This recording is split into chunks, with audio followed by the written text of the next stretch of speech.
Shalom, bonjour, peuple de Dieu, amis de Jésus, bien-aimés de l'Éternel, frères et sœurs, comment ça va ce matin? Je suis votre serviteur, le révérend Père André. Je vous conduis pendant cette semaine de prière, cette semaine d'enseignement sur les 7 temps de Dieu. J'espère de tout cœur que vous avez déjà reçu beaucoup et je prie vraiment que le Saint-Esprit, au nom du Père, du Fils et du Saint-Esprit, je prie vraiment que le Saint-Esprit puisse nous conduire, me conduire et vous ouvre toutes les portes nécessaires, vous guide vraiment dans toutes les circonstances de la vie. Amen. Hier, nous avons vu que Dieu est un Dieu de promesses. Lorsqu'il fait quelque chose, lorsqu'il ordonne une parole prophétique, eh bien, il nous donne toujours des avertissements pour que nous puissions bien cheminer et arriver à bon port. Et si nous sommes désobéissants, eh bien, il se peut que nous retardons vraiment euh, l'accomplissement des choses parce que nous ne sommes pas vigilants, que nous ne prenons pas les choses au sérieux. L'évangile, c'est vraiment du sérieux. La vie en Christ, c'est vraiment du sérieux. C'est une question de vie ou de mort. Et je nous invite tous à bien euh, peser le pour et le contre dans notre vie. Le temps passe et après, c'est le moment du jugement, c'est le moment, il y aura un temps pour répondre à les actions passées sur terre et nous devons, comme dit Saint Paul, racheter le temps.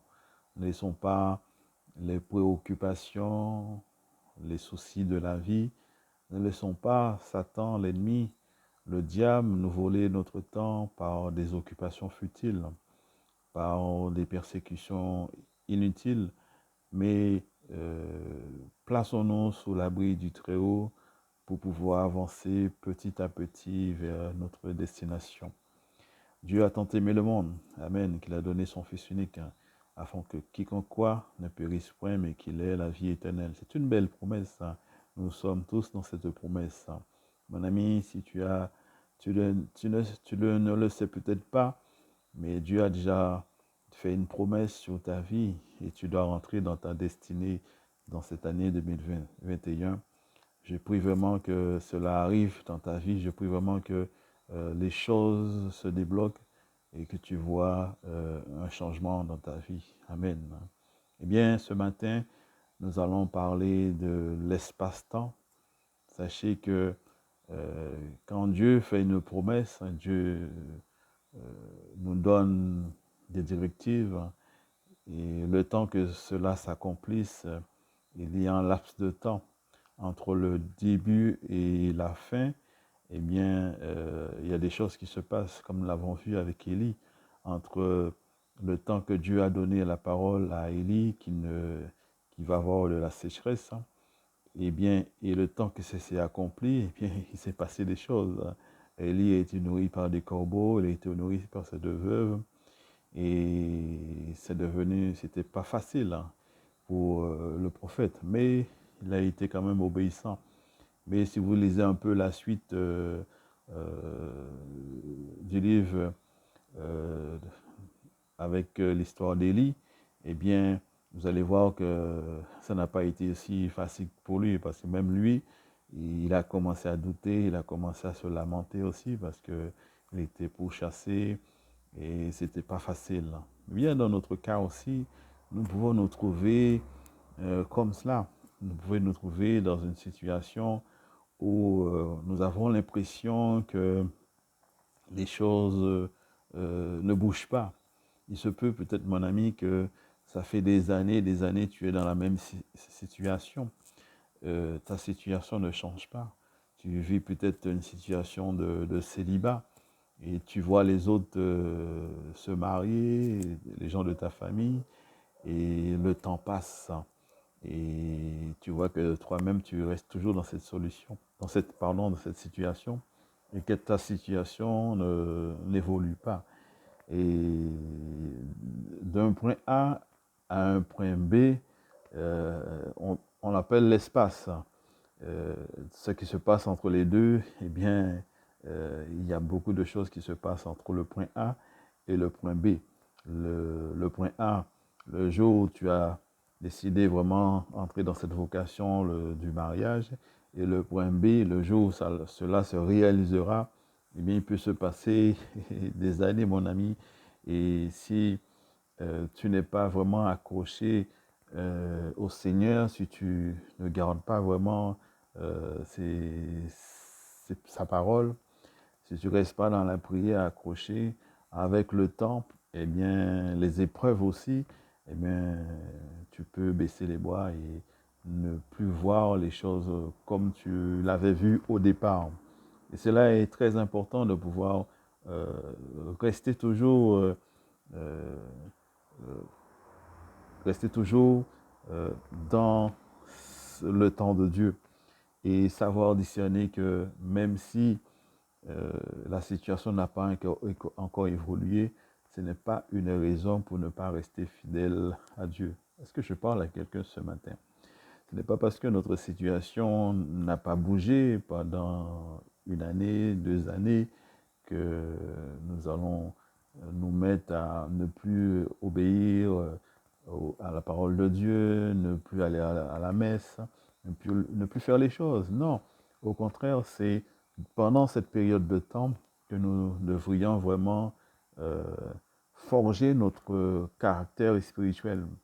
Et c'est ainsi que euh, le temps de Dieu s'accomplira dans votre vie, quel que soit dans 6 mois, 1 an, 2 ans. Ça peut prendre aussi des années. Tout dépend de la, la promesse, tout dépend de l'objectif, tout dépend de la demande, pardon, tout dépend de la requête que vous avez faite à Dieu. Le kéros, c'est le temps de Dieu, c'est le moment où Dieu va venir accomplir votre requête. Rappelez-vous que à la piscine de Bethesda, eh bien, il y avait cet homme qui était couché là depuis 38 ans, je crois. Eh bien, cet homme, euh, chaque fois que un ange descendait, secouait l'eau, eh bien, il essayait de se lever, mais il n'y avait personne pour le jeter à l'eau pour pouvoir être guéri. Eh bien, c'était le temps de Dieu. Jésus passait par là, l'Écriture nous dit Jésus passait, est arrivé par la porte des brebis, et Jésus demande à cet homme, veux-tu être guéri? Et oui, mais cet homme, ça faisait tellement longtemps qu'il était dans cette situation, que je dirais sa vie était articulée, sa vie était euh, fabriquée autour de son problème, de sa maladie. Et quand Jésus lui a dit, veux-tu être guéri? La première des choses qu'il a dit, ben oui, mais j'ai un problème, c'est que quand l'ange descend, j'ai personne pour me jeter à l'eau. Mais ce n'est pas la question que Jésus lui a posée. Jésus lui a dit, veux-tu être guéri? Et quand Jésus lui a dit, prends ton lit et marche, eh bien cet homme, il a saisi de suite cette opportunité de pouvoir exercer un acte de foi. Quand c'est le temps de Dieu, quand c'est le moment de Dieu, eh bien, il faut savoir discerner ces choses, saisir l'opportunité par la foi de pouvoir entrer dans une nouvelle dimension, changer sa situation. Et de là, sa situation a changé. Dans l'espace-temps, eh bien, il a évolué. Il n'était plus la même personne. Il est allé rendre gloire à Dieu. Et cela est important pour nous aussi de comprendre cela, que Dieu fait les choses en son temps. N'essayez pas comment dirais-je, de faire passer un chameau par le trou d'une aiguille. C'est impossible. Jésus nous dit bien, euh, aux hommes, cela est impossible. Mais il dit, à Dieu, cela est possible. Ça veut dire que n'essayons pas de forcer les choses par nous-mêmes. L'évangile n'est pas un évangile suivre Dieu, ce n'est pas avec l'intellect, ce n'est pas euh, avec la tête, hein. C'est avec le cœur. Suivre le Seigneur, c'est vraiment avec le cœur. Nous devons vraiment mettre tout notre amour, tous euh, nos sentiments, lorsque nous prions, lorsque nous supplions Dieu, faisons-le de tout notre cœur avec une grande sincérité de cœur. Et c'est ainsi que le Seigneur entendra nos prières, entendra vos prières. Ne doutez pas de cela, même si la situation peut paraître très, très compliquée, même si vous pensez que Dieu vous a abandonné. Dieu ne t'a pas abandonné, mon ami. Sache que quand le moment sera venu, eh bien, le Seigneur te dira, me voici, que veux-tu que je fasse pour toi? Amen. Nous sommes vraiment dans le temps de Dieu, un temps de réconciliation, un temps aussi de persévérance. Ce sont les vaillants qui entreront dans le royaume des cieux.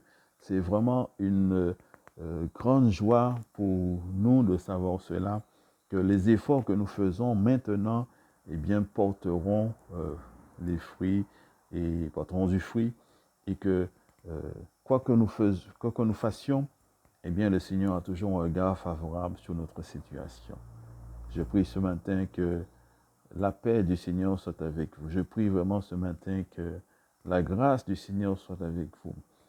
Et je nous exhorte vraiment à continuer à persévérer, même si ta situation, mon ami, peut être compliquée.